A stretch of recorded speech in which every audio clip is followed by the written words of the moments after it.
কুমিল্লার মুরাদনগরে এক হৃদয়বিদারক ঘটনা। মাদক ব্যবসার অভিযোগকে কেন্দ্র করে এক নারী ও তার 2 সন্তানকে নৃশংসভাবে হত্যা করা হয়েছে।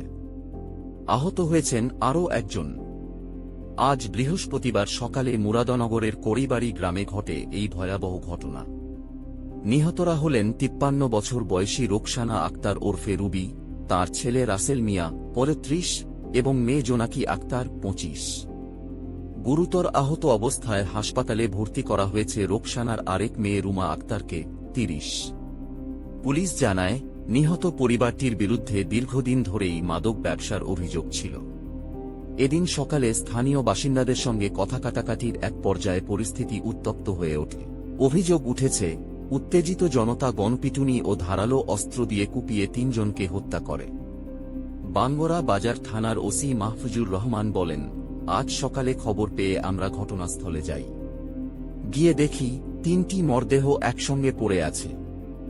ঘটনাস্থলে অতিরিক্ত পুলিশ মোতায়েন করা হয়েছে। বর্তমানে পরিস্থিতি নিয়ন্ত্রণে আছে। ঘটনার পেছনের কারণ তদন্ত করে দেখা হচ্ছে।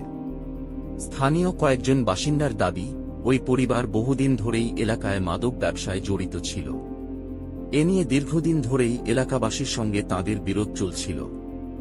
সেই বিরোধই শেষ পর্যন্ত রক্তক্ষয়ী সংঘর্ষে রূপ নেয় বলে জানান স্থানীয়রা।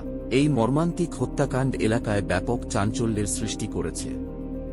ঘটনার পেছনে প্রকৃত কারণ উদ্ঘাটনে তদন্ত চলছে।